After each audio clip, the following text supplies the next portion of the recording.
is Avalon Alessi. Usually when I come to these open mics, as most people do, I sing. But today I'm going to do something a little bit different. I am going to be reading an excerpt from a book that I wrote. It is a theory about fish people, if that gives you any kind of indication. So without further ado, take a sip of water, lean back in your chair, and listen in. The aquavariant theory. Earth is occupied by two highly intelligent species. You see, the way it's been understood is that through evolution, cells evolved to invertebrates, which evolved to fish, to amphibians, to lizards, to mammals, to us. But what if at some point in the evolution process, there was a split? I mean, how do we even know if we were only a half if written history didn't begin until our paths were already divided? What if, in this process of evolution, half of all life evolved into creatures of the land, while the other half kept evolving into the sea? What if humans weren't the only conscious geniuses on the planet? Now, with this theory, let's dine on some food for thought. What if, for all of human history, there was a species very similar to squids and octopi that are incredibly intelligent, that have set up shop at the bottom of the ocean, like what monkeys and apes are to humans, octopi and squids are to these things. Now, say these beings have been evolving just like us. Say, from the start, they began their evolution process at the highly pressurized sea floor. Say they had a hunter-gatherer phase at the beginning, where the ocean was a big, dangerous wasteland, and whatever was at the top of the ocean was just as dangerous and mysterious as what outer space is to us. Say they broke out of this hunter-gatherer phase and began using tools and building communities. Say these communities grew into cities, and their primitive tools grew into technology, the likes of which we can't even fathom simply because of the constraints of generating power at the bottom of the ocean. My personal opinion is that it's magnetism, but that's a topic for another day. Say that this technology evolved to the point of the emergence of vehicles. Now, suppose that this vehicular technology evolved to the point that they were finally able to answer their long-running historical question of what the hell was at the surface of their home. If they were truly alone in the darkness, or if there was more. If water is their air, darkness is their light, and the depths of Earth's oceans is all they've ever known, then what else could possibly exist? Now, suppose they found their answers. Suppose, in a historical moment akin to our feat of landing on the moon, these beings rode their special pressurized ships up and out of the water. Suppose they were simultaneously horrified and fascinated by what they found. The world isn't what they thought it was. It's bigger and so much more dangerous and diverse than they could have possibly imagined. This news is controversial. I mean, it's mind-breaking. I mean, holy shit, right? Imagine living your entire life being taught that your planet was your home and your home only to find out that this giant cosmic sphere is a goddamn apartment complex. Crazy, right? Now, this would of course beg the question, if this is true and they're more advanced than us, then why wouldn't they have contacted us by now? And in my opinion, the better question would be, why would they? I mean, they have more reasons to stay in the dark than to make themselves known. Put yourself in their shoes. Let's take this exact scenario, but spin it to be more relatable to the human existence. I'm gonna take a water break.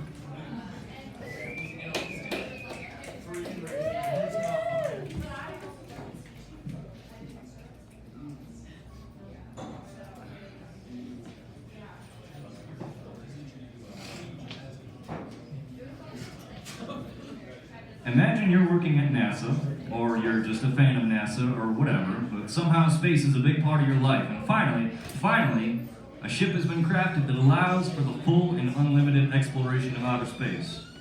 Now, imagine that an expedition is planned and launched, and to everyone's half surprise, we are not alone in the universe, and not just in the universe, but we aren't even alone in our own solar system.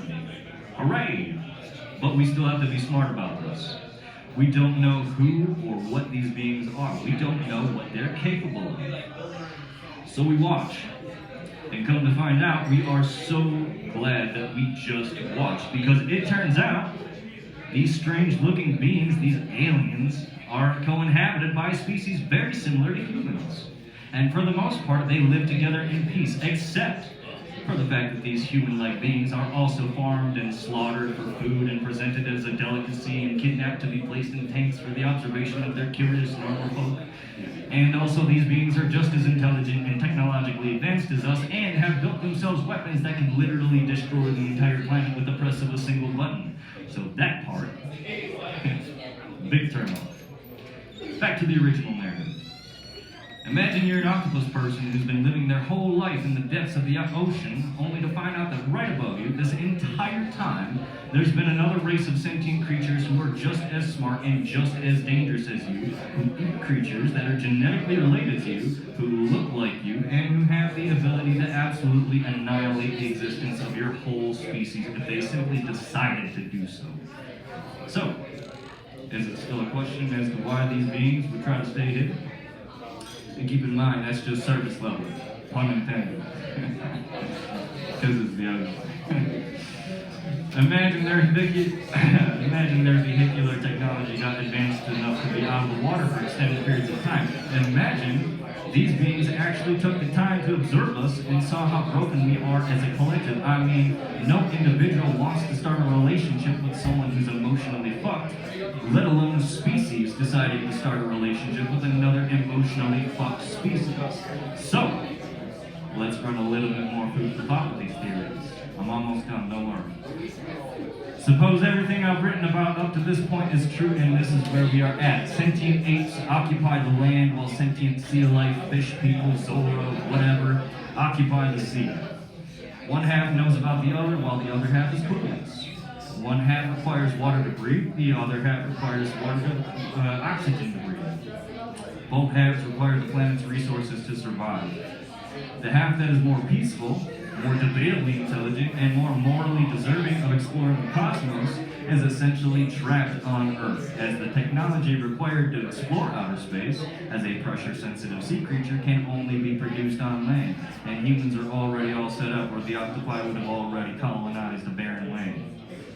The half that is more unstable, more morally corrupt, and is on the verge of societal suicide is blocking the gate to what lies beyond.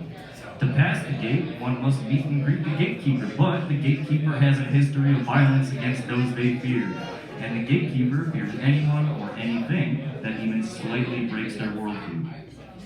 The mere existence of fully sentient sea life would absolutely shatter the worldview of the entire gatekeeper species, essentially rewriting history itself. So, there's a bit of a predicament. Anyways, I'll write more about this at some other point, but I've had this theory running in my mind for years now and have finally found the time to type it all out coherently. It's truly a fascinating dynamic if you think about it. As if Earth itself was representative of yin and yang. The intelligence of the land, a bright face with a dark core. The intelligence of the sea, a dark face with a light core. I have zero proof that any of this is real, by the way. I'm just some stoner theorizing off my imagination, but what a wild thought, huh? I mean, how funny would it be if for all of human history, humans have been looking to the stars for signs of intelligent life, peering forward with squinted eyes and disappointed faces. Meanwhile, the intelligent life that we've been looking for has been right next to us, or rather right below us, on our very own planet this entire time. I mean, just to add some fuel to the fire. Is it truly reasonable that with how advanced our GPS technology is, that our ocean is still mostly unexplored? Is it truly unexplored? Or have the elites of both species met at some point and taken a vow to not reveal themselves to the masses of one another? Food for thought. I'm Avalon Alessi, everybody. That's all I got for tonight.